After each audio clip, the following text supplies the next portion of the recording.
Bismillahirrahmanirrahim. Assalamualaikum warahmatullahi wabarakatuh.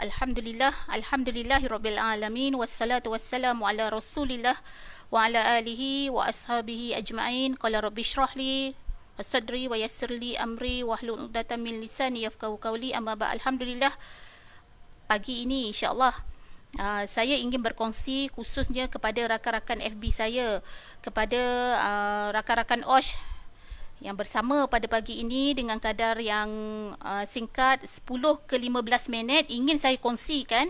Ini berdasarkan artikel yang saya baca dalam survey yang dijalankan oleh Jobstreet.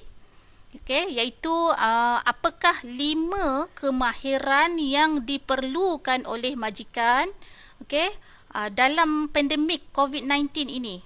Sekarang kita tahu ramai yang mencari pekerjaan, ramai yang kehilangan pekerjaan, dan ramai juga yang tamat kontraknya. Mia Zuraini, Waalaikumsalam warahmatullahi wabarakatuh.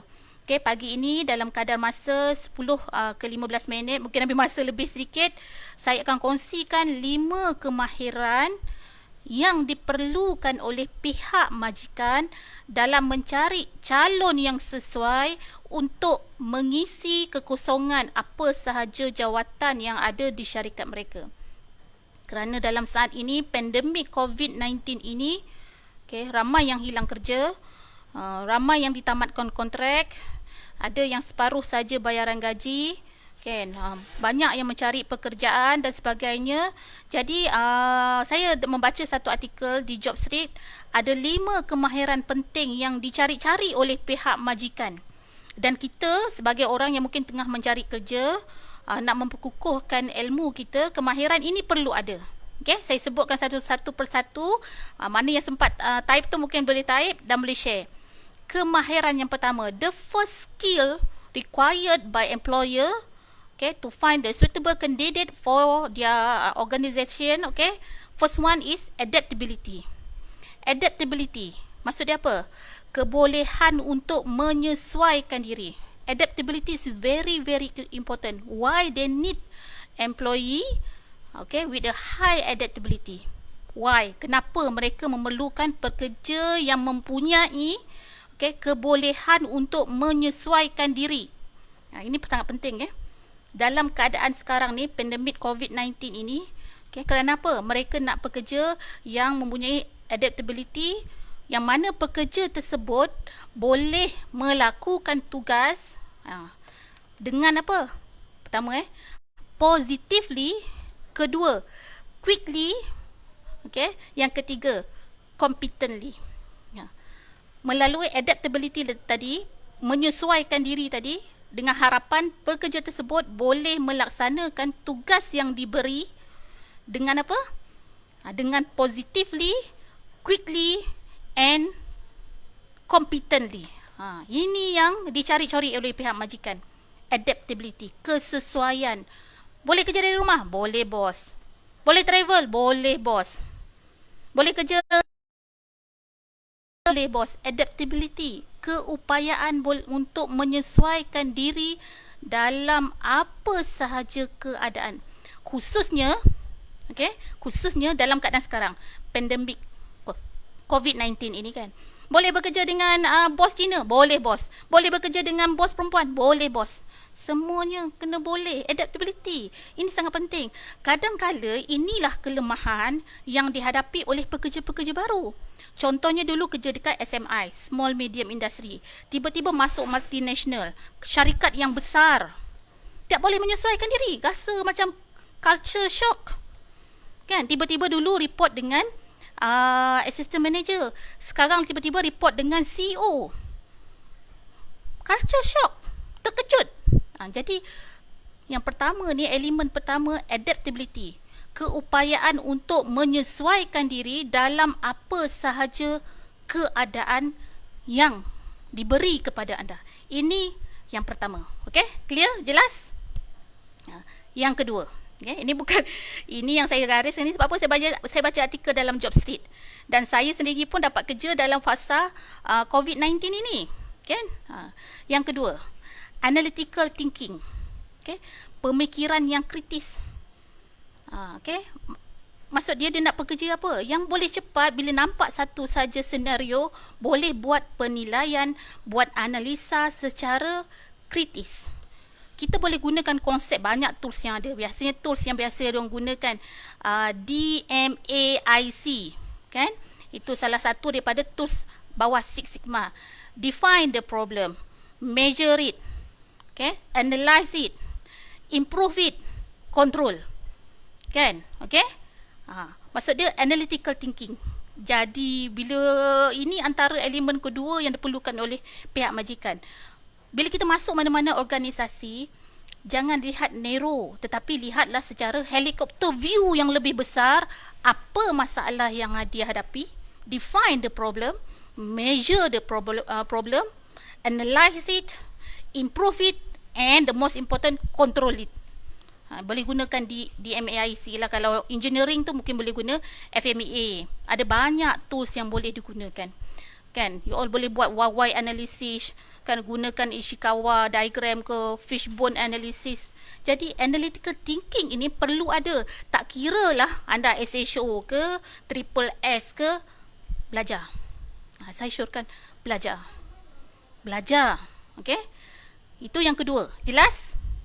Yang ketiga, being proactive. Proactive. Bukannya apa? Reactive. Bila tak ada kerja, tanya bos. Bos, ada apa-apa lagi tak yang boleh saya bantu? Ini kriteria pekerja yang saya inginkan. Saya pun kadang-kadang cakap dengan anak buah saya, kan. Kalau you rasa kerja yang you ada, dah siap dah semua, adakah kita nak jolok bintang? Dalam keadaan pandemik COVID-19 ini, bagi saya lah, kena buat dari yang biasa. Kenapa? Kita berada situasi yang luar biasa. Mana mungkin kita bekerja biasa-biasa sahaja? No. Bekerja luar biasa. Maksud dia being proactive. Bos, ada lagi tak bos? Saya dah siap dah tugas yang bos bagi tu. Ada lagi tak yang boleh saya buat? Ada lagi tak tugas? Saya sangat mengimpikan pekerja yang sangat proaktif. Laju. Bukan laju apa? Laju menyelesaikan tugas. Kemudian ada banyak lagi KPI yang perlu dicapai. Being proaktif ini, waktu temu duga, majikan ingin melihat sama ada anda ini proaktif atau tidak. Contohnya dah pergi temu duga, call majikan. Call majikan yang perlu anda dapat tu lah. Call, follow up. Saya telah menghadiri temu duga pada minggu lepas. Bolehkah saya tahu bagaimana prosesnya? Adakah telah difinalize? Saya sebagai apa yang telah hadir nak tahu bagaimanakah keputusannya. Bila anda menunjukkan kesungguhan begitu, maksudnya anda sangat proaktif, kan? Jangan tunggu je. Pergi interview, tunggu je. Tak dapat apa-apa pun, sonyap je, kan? Tak ada apa-apa pun, orang tak kontak pun. Kita yang kontak. Kita yang hubungi. Keterujaan anda menunjukkan anda benar-benar berminat untuk kerja. Itu yang majikan nak lihat. Okay? Being proactive. Kemudian anda dah siap kerja anda, kan? Ada bahagian lain, department lain yang anda lihat perlu improve. Anda syorkan. Memberikan idea, memberikan bantuan, work as a team. Ini antara yang kita sangat-sangat perlukan pekerja yang begini dalam mana-mana organisasi. Okay? Saya ulang semula. Yang pertama tadi, adaptability. Kenapa adaptability? Because we need person, people, employee, okay, that could adapt with any kind of situation and then can react, okay, positively, quickly and competently. Okay. Yang kedua tadi, analytical thinking. Berfikiran kritis, berfikiran analytical, boleh buat analisa dan sebagainya, boleh menyatakan pandangan secara analytical, helicopter view. Yang ketiga ni, being proactive. Yang keempat, ni sangat penting, empathy. Ada beza empathy dengan simpati. Ramai orang simpati, tetapi tidak ramai orang yang mempunyai empathy, kemahiran untuk empathy. Contohnya dalam keadaan sekarang, pandemik COVID-19, banyak syarikat mengalami kerugian. Yang baru-baru ni Malindo A kan dibuang pekerja. Jadi apabila contohnya majikan potong, kan, setengah elon rumah tak ada, bonus tak ada, macam-macam lah tak ada kan, benefit in kind di syarikat. Pekerja yang empati, yang benar-benar memahami, dia takkan banyak komplain. Kerana apa? Dia meletakkan jiwa dia, bukan jiwa dia, meletakkan dirinya dalam kaca mata pihak majikan. Pihak majikan melihat keseluruhan organisasi. Bagaimana nak sustain organisasi yang ada 300 pekerja. Jadi setengah kos terpaksa dipotong. Kalau pekerja yang benar-benar memahami kacamata pandangan majikan ini, ada daya empati yang cukup tinggi, dia memahami. Tapi kalau pekerja yang tidak memahami, yang aku tahu 27 hari bulan gaji masuk penuh, overtime tak potong, lepas tu merungut lagi kan, buat bantahan dan sebagainya. Ini kadang-kadang susah kalau dapat pekerja macam ni yang tidak memahami ni. Dia simpati tetapi tiada nilai empati dalam diri, kan, tak melihat secara bagaimana situasi yang melanda sekarang. Kadang-kadang dengan orang kan, sabarlah, kan kita tahu kawan kita susah kan, sabarlah. Tetapi berapa ramai orang yang sanggup menghulurkan bantuan untuk membantu. Itu baru empati, meletakkan dirinya dalam kasut orang itu. Ini daya empati ini kan perlu ada dalam pekerja. Kerana apa? Dia boleh menyelami, memahami top to bottom, bottom to top, apa yang dialami kan. Dan orang beginilah yang akhirnya akan menjadi mediator, orang tengah yang akan menyelesaikan masalah organisasi, menjadi orang tengah sekiranya ada komunikasi isu antara majikan dan juga pekerja dan majikan. Daya empati ini sangat penting. Itu perkara yang keempat, empati. Okay? Meletakkan diri kita dalam situasi majikan. Kalau kita menjadi bos, kita letakkan. Dan kita juga meletakkan diri kita juga empati kepada pekerja. Ada tak pekerja kita yang terkesan dengan PKPB yang akan dilaksanakan? Ada tak pekerja kita ini yang anak kan, gajinya tak cukup? Cuba tanya. Kalau kita ada 9 orang staf bawah kita, cuba lihat setiap staf kita. Berapa anak yang staf kita ni ada? Berapa komitmennya? Tanya. Ada tak yang boleh saya bantu? Itulah empati sebagai seorang majikan, sebagai seorang pekerja. Empati kepada majikan, empati kepada orang bawahan. Itu. Okey, itu perkara yang keempat. Yang kelima. Antara kriteria yang dilihat oleh majikan adalah resilient. Resilient ni apa ni? Ketahanan ni. Tahan.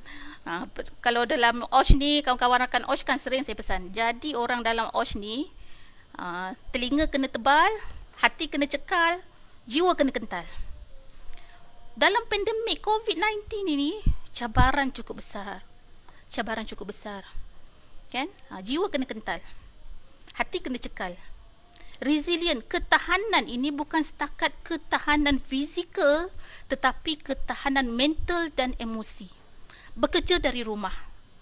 Kan? Tahan tak emosi kita berhadapan dengan kerenah anak-anak, kerenah pasangan, dan waktu yang sama bekerja, deliver.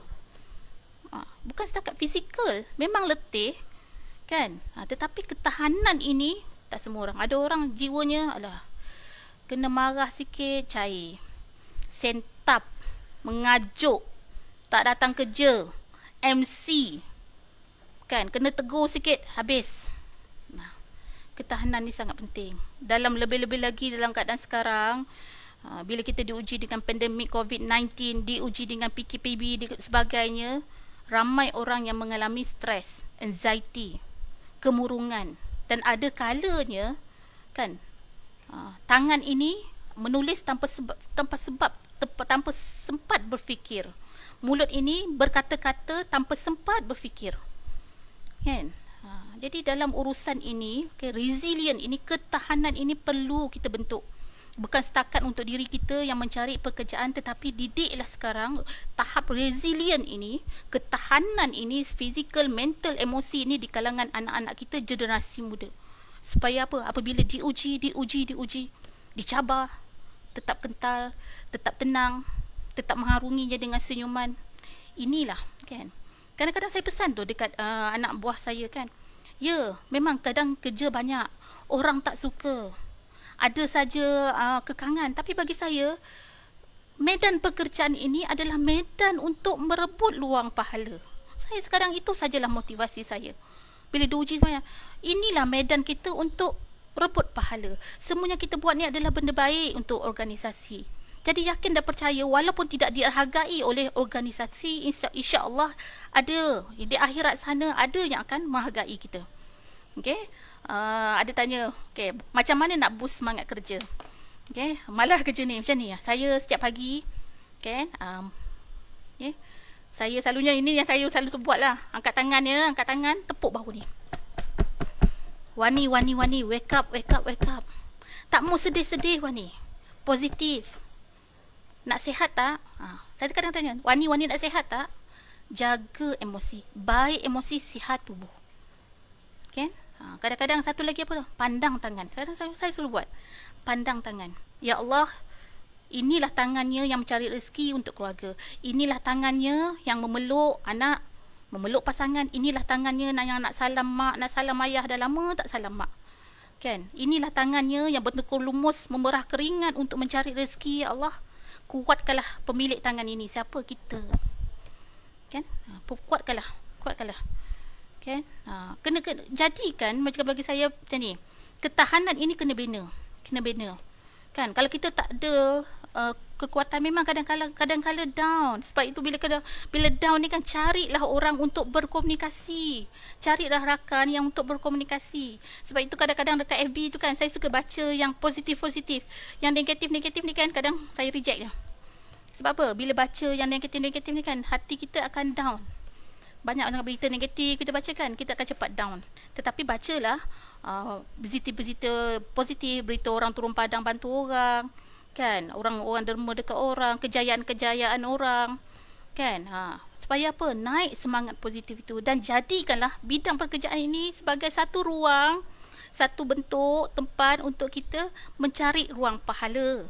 Okey, saya ulang lagi sekali 5 kriteria yang dicari oleh pihak majikan dalam pandemik COVID-19 ni. Saya share berdasarkan kajian yang dibaca, survey yang ditulis dalam Jobstreet. Dan saya juga bersyukur, okey, kerana ditakdirkan dapat kerja dalam waktu PKBB ni, kan. Bulan 4 hari tu saya dipanggil interview online. Saya ni 4 kali interview sebenarnya, tapi orang kata proses ni lah agak panjang, tetapi alhamdulillah Allah izinkan.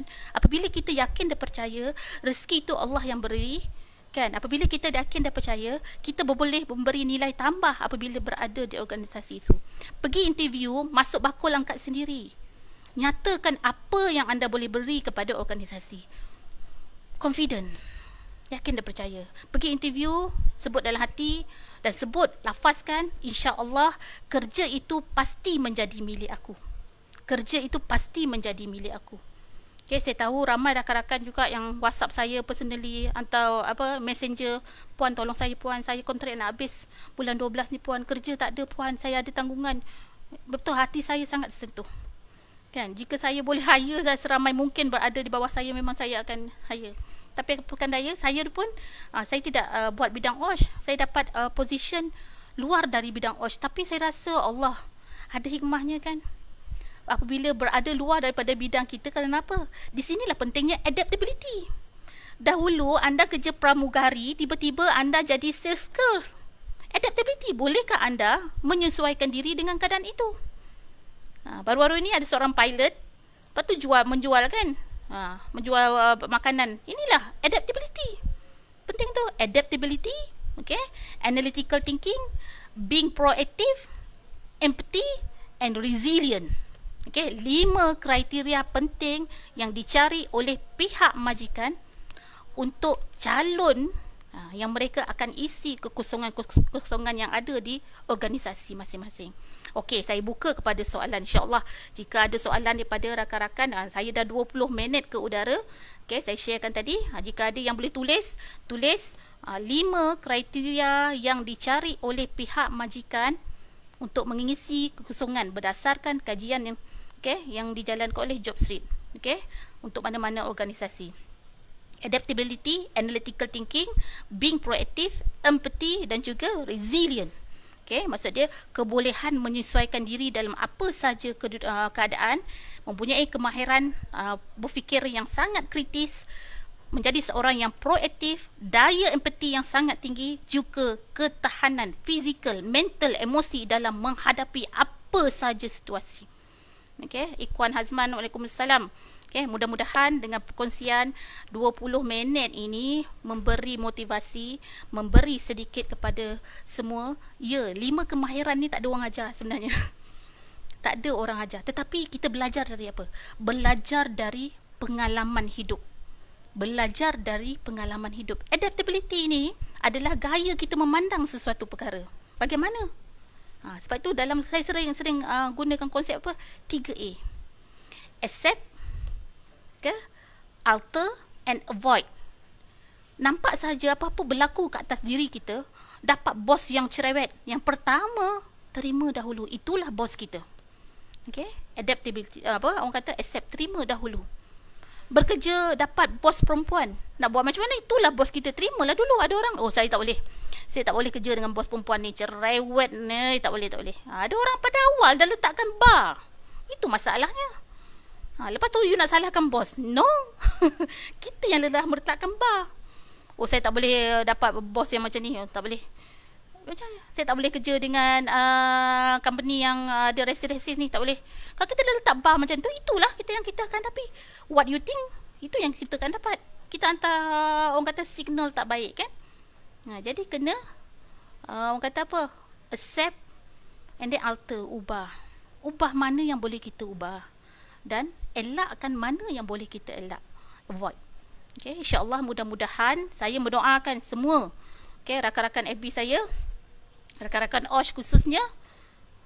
Ya betul, kita kehilangan pekerjaan, kita bakal hilang benefit. Ada yang tak ada langsung overtime dah tamat, dah tak ada dah overtime, bonus no, tak ada increment. Faham, semua kita diuji. Tapi yakin dan percaya, kan, yakin dan percaya. Saya selalu pesan ni, yakin dan percaya. Setiap manusia ada rezekinya. Setiap anak yang lahir itu ada rezekinya. Kan, hatta cacing yang ada dalam batu tu pun ada rezekinya. Ini kan pula kita yang diberikan akal, anggota badan yang cukup ini, insya-Allah pasti ada rezeki. Kadang-kadang kan jangan sebut tau, saya tak ada rezeki lah.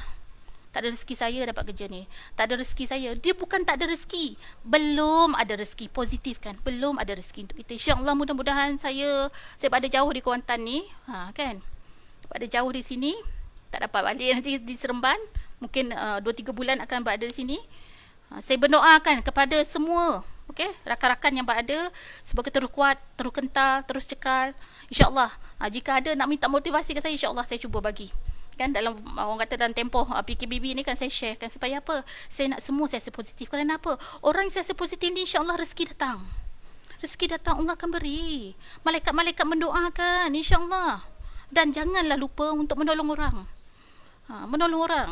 Saya 2 tahun saya tak ada kerja yang tetap kan, baru nak kerja balik ni. 2 tahun saya tak ada kerja tetap, just mengajar macam tu je. Tapi syukur, percayalah, rezeki tu sentiasa ada. Pernah dalam satu tahap apa tau, duit hanya tinggal RM50 dalam bank, ada orang minta tolong. Ada RM56 lah macam tu kan, ada orang minta tolong. Tapi saya yakin percaya apa, rezeki Allah akan beri. Saya bagi 50, tinggal RM6 berapa sen dalam bank. Tapi Alhamdulillah selepas itu masuk pula. Ni puan, bayaran untuk puan mengajar 3 bulan lepas. Okay? Jadi kan bagi saya, usah loket untuk menderma, untuk membantu. Okay, teruskan usaha anda. Okay, Asilah Kak Wani setuju bab ni, adaptability, sesuaikan diri dengan environment baru, kerja baru memang takes time, but it was a wonderful experience. Betul Asilah. Okay, memang mencabar. Saya pun berada dalam organisasi baru, tapi saya sangat bersyukur, saya seronok. Sebenarnya enjoy your life, itu saja. Ditempatkan di mana-mana saja, mendapat orang yang ya Allah kan. Tapi bagi saya, inilah pengalaman anda menyesuaikan diri anda, jumpa orang yang macam-macam. I'm enjoy it. Kan? Pertama kali dalam hidup saya dapat subordinate yang orang kata apa, Mak Saleh kan, yang report bawah saya kan. Tapi I'm enjoy. Kenapa? Everyday improve communication. Cakap English saja kan. Lepas tu saya beritahu anak buah saya, tolong respect sahabat ni. Sebab apa? Dia tak boleh cakap bahasa Melayu. Cuba kita bayangkan kita duduk dalam keadaan dia. Semua orang cakap Melayu, dia seorang tak faham. Sama juga, anda kata kita pergi company, semua company yang India semua kan, diorang cakap India kan, kita semua tak faham. Kita terasa tak? Terasa. Begitu juga dengan rakan sekerja kita. Jadi kena faham situasi ni, okey? Adakah kita boleh menyuarakan perihal ini kepada supervisor sampai kita keluar daripada limitasi kita? Penting. Rakan-rakan, kawan-kawan all semua, seperti kata P. Ramlee, cakap. Janganlah tak nak cakap. Cakap. Komunikasi banyak solusi. Komunikasi merupakan orang kata apa, merupakan sebahagian daripada solusi setiap masalah yang dihadapi. Ada kalanya kita ni tak nak cakap, pendam. Zaman sekarang ni zaman viral. Kan? Hebat netizen kita kan, jabatan netizen tengok. Cakap je kan, tak genti-genti kan. Jadi kita kalau ada masalah, cakap. Ada masalah dengan bos, cakap. Ada masalah dengan rakan sekerja, cakap. Ada masalah dengan pasangan, cakap. Ada masalah dengan anak-anak, cakap. Apa masalahnya? Ada masalah dengan kawan-kawan, cakap. Saya macam ni direct. Saya tak simpan emosi saya, tapi saya ni direct. Kalau saya tak suka, tak suka. Jika tak betul, tak betul. Direct. Tapi dengan niat apa? Kita cakap tanda kita sayang. Nampak kawan tak betul. Baru ni saya buat briefing kan, saya buat briefing, saya cakap apa? Kita nampak kawan kita buat tindakan yang salah. Cakap. Tegur. Dalam Islam pun ad-dinu nasihah. Agama itu nasihat. Nasihatkan. Okey? Jadi kena cakap. Jangan senyap-senyap. Jangan pendam-pendam, nanti kan depress, nangis seorang-seorang. Kalau boleh biarlah nangis beramai. Kan? Kalau suka-suka beramai, jangan seorang-seorang. Okey? Saya harap semua orang, okey, semua yang berada ni insya-Allah. Okey, Amir Zuraini, saya doakan anda kuat, anda sihat. Anda terus semangat insya-Allah.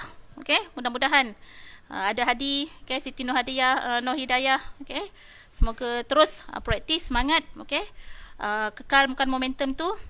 Duha, dah lama tak jumpa Duha. Kalau dah jumpa Duha nak peluk, okey, insya-Allah doakan Kak Arimah, okey, Lala, semua rakan-rakan OSH yang saya sayangi lah. Semoga berjumpa lagi. Okey, terus kental. Okey. Nak buat, kita buat sekali ya. War cry nak. Okey, saya suka ni. Selamat. Sehat. Selamat.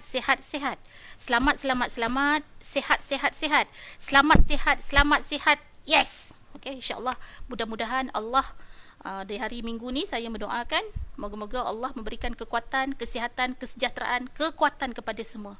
Terus cekal, terus semangat. Kan? Kita jaga kita, Allah jaga kita. Mudah-mudahan rezeki sentiasa ada untuk kita. Sekian daripada saya. Wabillahi taufik wa hidayah. Wassalamualaikum warahmatullahi wabarakatuh. Semoga berjumpa lagi.